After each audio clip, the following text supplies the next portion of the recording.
Good morning बच्चों। आज हम 11वीं के अर्थशास्त्र में देखते हैं नए आर्थिक सुधार कार्यक्रम। नई आर्थिक सुधार कार्यक्रम की नई आर्थिक नीति में हम देखे हैं उदारीकरण, निजीकरण, वैश्वीकरण। नई आर्थिक नीति तो निकाले गए हैं, सुधार हुआ है, नियमों में परिवर्तन हुआ है, उसी को देखोगे उदारीकरण, निजीकरण, वैश्वीकरण। 3 भागों में बटा है। उदारीकरण पहले जान लेते हैं। उदारीकरण क्या होता है? किसी भी नियम या जो हम उद्योग, बहुत सारे उद्योग खोले, जो भी लाइसेंस की ये थी, बहुत कड़ा नियम था, बहुत सारे प्रोसीजर था, बहुत सारे नियमों का पालन किया जाता था, उसको कम किए हैं। कड़ाई से पालन जिसका किया जाता था पहले उद्योग खोलने में, उस नियम को कम कर दिए हैं, उदारता बढ़ते हैं, उसी को उदारीकरण कहें। बहुत सारे नियम उसमें था, उसको कम कर दिए हैं। बहुत सारे फैक्ट्री ऐसे थी जिसको इजाजत हमको लेनी पड़ती थी, तो कुछ कुछ फैक्ट्री जो है एक जो ऊर्जा के क्षेत्र में है, रेल के क्षेत्र में है, स्वास्थ्य क्षेत्र में है, खनन के क्षेत्र में है, इनको कुछ कुछ को छोड़ के बाकी सब जो उद्योग है उसमें नियम को कम कर दिए हैं, लाइसेंस की आवश्यकता नहीं हुआ। तो यह हुआ उदारीकरण। दूसरा दिया है निजीकरण। बहुत सारे उद्योग जो है उत्पादन नहीं हो रहा था, उत्पादन कम हो रहा था, तो देखिए कि निजी जो कंपनी है वो बहुत भारी मात्रा में उत्पादन कर रहे हैं, कम समय कम कीमत में, और जो हमारे सार्वजनिक क्षेत्र के जो उद्योग है वो कम उत्पादन कर रहे हैं। तो बहुत सारे सार्वजनिक क्षेत्र को कम कर दिए, कुछ हिस्से को ही सार्वजनिक में रखा गया, बाकी सबको निजीकरण दे दिया गया। तीसरा है वैश्वीकरण। वैश्वीकरण क्या है? विश्व के अनेक देशों के साथ व्यापार करना, आयात निर्यात करना। तो ये तीनों परिवर्तन करने का एक ही आधार है। देश हमारे जो है गरीब देश, जब देश हमारा स्वतंत्र हुआ तो बहुत गरीब था, पूरे हमारे देश की जितनी भी संपदा है लूट ले गई थी। तो जब अंग्रेज यहाँ से गए तो खोखला बन गया था, खोखला कुछ नहीं था। तो अब देश जब प्रधानमंत्री हमारा जब बना तो वो सोचे कि क्या हमको, किस प्रकार से हमको यहाँ देश में विकास लाना है, तो क्या तरीका हमको अपनाना है। तो पंचवर्षीय योजना तो अपनाए। पंचवर्षीय योजना के बाद वो पहले उद्योग में नजर डाले, उद्योग का विकास किए, फिर उसके बाद कृषि का विकास किए, धीरे धीरे विकास करते गए। विकास करने के बाद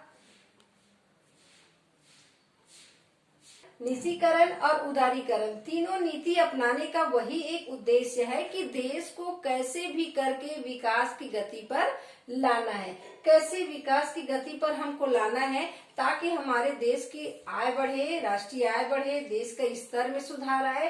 तो पहले तो थके कि जैसे जैसे हम योजनाएं तो बनाए, योजना में जो जो नियम रखे, जो जो शर्तें रखे तो हो रहा है, परंतु जिस तेजी से हमको उत्पादन करना चाहिए वो नहीं हुआ। न निजीकरण में देखिए कि हाँ, निजीकरण में उत्पादन हो रहा है क्योंकि उसमें निगरानी रहता है, निजी स्वामित्व होता है, तो वो अपने संपत्ति, अपने लाभ के ध्येय से वो काम करता है, तो अपने कर्मचारी पर विशेष ध्यान दिया जाता था, तो उसमें उत्पादन हुआ, परंतु सार्वजनिक में नहीं हुआ। तो देखिए कि हमको अब नियम में परिवर्तन करना चाहिए। हमको ये सब नियम लगाएंगे, कड़ा रखेंगे तो देश वही का वही रहेगा, विकास नहीं कर पाएगा। तो देश को विकास करने के लिए, देश का विकास करने के लिए हमको पूरे नियम कानून बदलना पड़ेगा, सुधार करना पड़ेगा। तब उदारीकरण, निजीकरण और वैश्वीकरण का नीति अपनाया गया। उदारीकरण में नियम को कमजोर किया गया ताकि बहुत सारे लोग इस क्षेत्र में आए, उद्योग खोले, लोगों को रोजगार मिले, आय बढ़े, जीवन स्तर सुधरे। निजीकरण इसलिए किया गया, उत्पादन बढ़े, लोगों का क्रय शक्ति बढ़े और लोगों के जीवन स्तर में सुधार आए, समान हो, आयात निर्यात हो। वैश्वीकरण इसी के लिए किया गया कि देश में आयात निर्यात करने से देश में संपत्ति बढ़ेगा, दूसरे देशों के साथ हमारा व्यापार संबंध रहेगा। अगर कोई भी वस्तु जो है हमारे देश में कमी हो रही है, जाहिर सी बात है, कोई चीज की कमी हो तो वो कीमत महंगा हो जाता है। तो कीमत महंगा होने से अर्थव्यवस्था वो जो है अर्थव्यवस्था जो है असंतुलित हो जाती है। तो उन सबको ठीक करने के लिए हमको वैश्वीकरण का नीति अपनाना पड़ा। हमें दूसरे देशों के साथ व्यापार संबंध बनाना पड़ा। वस्तु को बेचना, खरीदना, आयात करना, निर्यात करना, ये हुआ।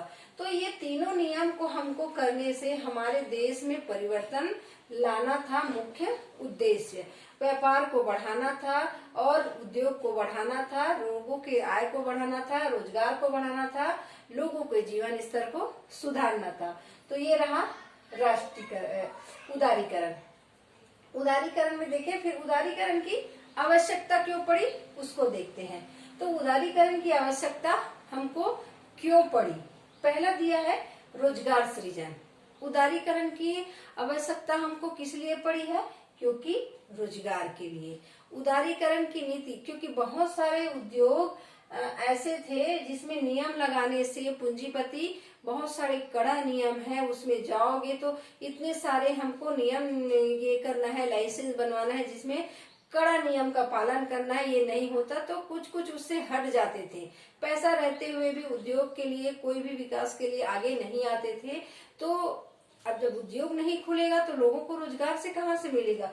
तो लोगों को रोजगार की कमी हुई। तो इन सब को देखते हुए हमको उदारीकरण की आवश्यकता पड़ी, क्योंकि जब लोग नियम कम रहेंगे, लोग उद्योग खोलेंगे, व्यापार में पैसा लगाएंगे तो लोगों को रोजगार मिलेगा। लोगों को रोजगार मिलेगा तो उनकी आय बढ़ेगी।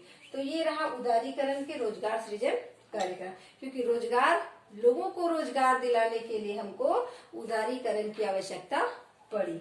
दूसरा है बजट घाटे में निरंतर वृद्धि। हमारे देश में बजट जो है घाटे की स्थिति में निरंतर बढ़ रही थी।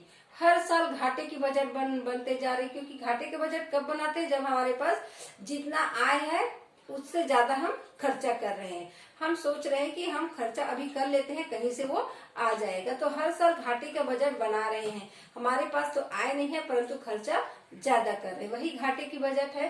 तो घाटे के बजट निरंतर वृद्धि हो रही थी। तो घाटे की बजट को दूर करने के लिए हमको उदारीकरण की नियम अपनाना पड़ा। क्योंकि उदारीकरण अगर करे हैं तो हम उसमें बहुत सारे उद्योग, बहुत सारे विकास का कार्य होगा। और उद्योग बढ़ने से उसमें बहुत सारे लोग काम करेंगे, बहुत सारे उत्पादन बढ़ेगा। उत्पादन बढ़ने से उसमें वस्तु जो है सस्ती होगी और क्रय शक्ति लोगों की बढ़ेगी। तो ये जो है लोगों के जो आय है वो बढ़ेगा। राष्ट्रीय प्रति व्यक्ति आय बढ़ेगा तो राष्ट्रीय आय ऐसे ही बढ़ जाएगा। तो बजट घाटे में निरंतर वृद्धि के कारण इसको दूर करने के लिए हमको उदारीकरण की आवश्यकता पड़ी। तीसरा है मुद्रास्फीति में वृद्धि। मुद्रास्फीति का मतलब है मुद्रा का मूल्य कम होना। मुद्रास्फीति में होता है मुद्रा बहुत ज्यादा और वस्तु जो है महंगी पड़ना। तो मुद्रा का उसमें बहुत जब बढ़ता है तो उसका मूल्य कम हो जाता है। ऑटोमेटिक जो सब्जी जो है, हम अभी बहुत महंगी सब्जी खरीद रहे हैं, अगर वही बहुत सारा जब आ जाए एक साथ, अगर एक ही सब्जी को 10-20 लोग बहुत सारा ढेर लगा के बेचेंगे तो ऑटोमेटिक उसका कीमत जो है कम हो जाता है। बहुत सारा सामान हो तो क्या होता है, उसको उत्पादन अधिक हो रहा है, उत्पादन बहुत ज्यादा, तो क्या होता है उसका कीमत कम हो जाता है। वैसे ही अगर हम बहुत सारा नोट छपवा लिए हैं तो उसका कीमत कम हो जाता है। तो वही मुद्रास्फीति है। मुद्रास्फीति में मुद्रा का मूल्य कम हो जाना। मुद्रास्फीति में ऐसा स्थिति भी आ जाता है कि बोरी भर के अगर हम पैसे लेकर दुकान में जाएंगे और थैले में सामान लेके आएंगे, ऐसी स्थिति में मुद्रास्फीति होती है, या वैसी स्थिति को मुद्रास्फीति कह सकते हैं। तो मुद्रास्फीति की स्थिति को दूर करने के लिए उदारीकरण की हमको आवश्यकता पड़ी। क्योंकि यहाँ पर देखें कि मुद्रा का मूल्य धीरे धीरे कम हो जा रहा है, क्योंकि गरीब देश है, विकास हो नहीं रहा है, आयात निर्यात की बहुत कमी है, हमारे देश में उत्पादन हो रहा है वो भी बहुत मूल्य जो है बढ़ गया है। तो देखें कि यहाँ पर उत्पादन उतना हो नहीं रहा है, उद्योगों का निर्माण नहीं हुआ, लोग बेरोजगार हैं, तो खाने के लाले पड़ रहे हैं, तो जो रुपए का मूल्य तो गिरेगा ही, क्योंकि सामान जो है कम है, सीमित है, तो वो तो महंगी हो गई। तो उसको दूर करने के लिए उदारीकरण की नीति अपनाई गई। उदारीकरण से उद्योग बढ़ेगा, उद्योग बढ़ेगा तो उत्पादन बढ़ेगा, उत्पादन बढ़ेगा तो वस्तु ज्यादा होने से वो वस्तु की कीमत कम होगा और उसका क्रय शक्ति बढ़ेगा, लोगों का आय बढ़ेगा, उसको खरीदेंगे तो वो उत्पादन जैसे जैसे बढ़ते जाएगा। अब चौथा दिया है प्रतिकूल भुगतान संतुलन। प्रतिकूल भुगतान संतुलन में कहा गया है कि जो हम भुगतान करते हैं, पैसा भुगतान करते हैं विदेशों को, जैसे दूसरे को दे रहे हैं, घरेलू कीमत स्तर में वृद्धि के परिणाम स्वरूप आयातों को प्रोत्साहन मिला तथा निर्यात हतोत्साहित। जो हम हमारे देश में जो क्रय शक्ति है, अगर हम विदेशों से सामान मंगा रहे हैं, विदेशों को सामान भेज रहे हैं, तो क्या होता है, आय और व्यय, हमारे देश में वस्तुओं की कमी हो रही है। ठीक है, वस्तु कम है, जैसे कोई सामान हम बना रहे हैं, जैसे उपभोग का है, आरामदायक वस्तुओं का है, तो वो वस्तु अगर हम बना रहे हैं तो कमी हो गई, तो जाहिर सी बात है वो कम होने से क्या होता है, उसका कीमत बढ़ जाता है। कीमत बढ़ने से क्रय शक्ति, कीमत बढ़ने से कौन खरीदेगा, जिसके पास पैसा है वो खरीदेगा। आम जनता उसको खरीद पाएंगे क्या, नहीं खरीद पाएंगे, तो वो भोग नहीं कर पाते आम जनता। तो उसको दूर करने के लिए हमको विदेशों के साथ व्यापार संबंध बनाना पड़ा, आयात निर्यात को बढ़ाना पड़ा। आयात निर्यात को बढ़ाने से जो कमी हमारे देश में जिस चीज की कमी है उसको अगर हम आयात करते हैं तो वो कमी दूर होता है और जो कीमत बढ़ जाता है वो भी कम होता है और लोगों को उसके उपभोग का सुख मिलता है। तो ये रहा प्रतिकूल भुगतान संतुलन। अब देखते हैं विनियोग ढांचा पर प्रतिकूल प्रभाव। विनियोग जो हम बचत करते हैं उस पर भी प्रतिकूल प्रभाव पड़ा।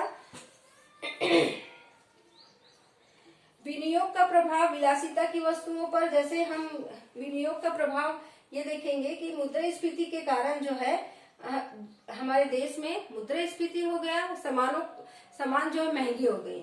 सामान महंगी होने से क्या होता है, आम जनता जो है, जो गरीब है, मध्यम वर्ग है, वो उस सामान को खरीदने से वंचित रह गए। अब वो सामान खरीदने से वंचित रहे तो वो सामान बिक नहीं रहा है तो लोग जो अब कुछ लोगों के पास ही पैसा एकत्रित हो गया, तो वो क्या है, अमीर है, अमीर लोग ले रहे हैं। तो ऐसे लोग जो अमीर विलासिता की वस्तुओं जो खरीद रहे हैं वैसे वस्तुओं को बनाने का शुरुआत कर दिए, वैसी वस्तुएं बन रहा है। तो क्या हुआ, जैसे आम जनता तो गरीब है वो खरीद ही नहीं सकते, अमीर वर्ग है तो उन्हीं के लिए सामान बनते जा रहा है क्योंकि वही लोग खरीद पाएंगे।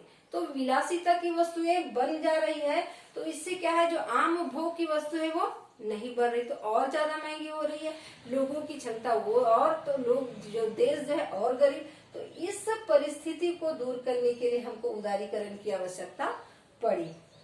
विदेशी ऋणों का बढ़ता बोझ, देश में विदेशी ऋण का भी बढ़ता बोझ, देश बहुत गरीब होते जा रहा है क्योंकि हम विदेशों से आयात कर करके वहां के कर्जदार हो गए हैं और विदेशों से भी कई बार हमको कर्ज लेना पड़ता है, तो दबते जा रहे हैं। तो उसको देखते हुए हमको यह नियम अपनाना पड़ा।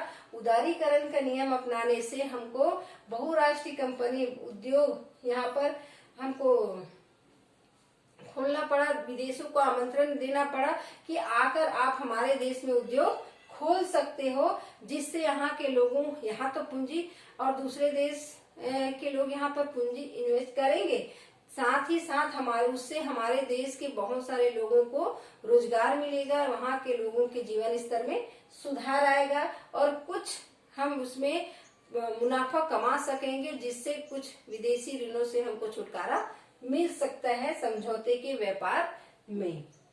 औसत रहन सहन के स्तर में कमी, तो हमारे रहन सहन के स्तर को सुधारने के लिए उदारीकरण की आवश्यकता पड़ी।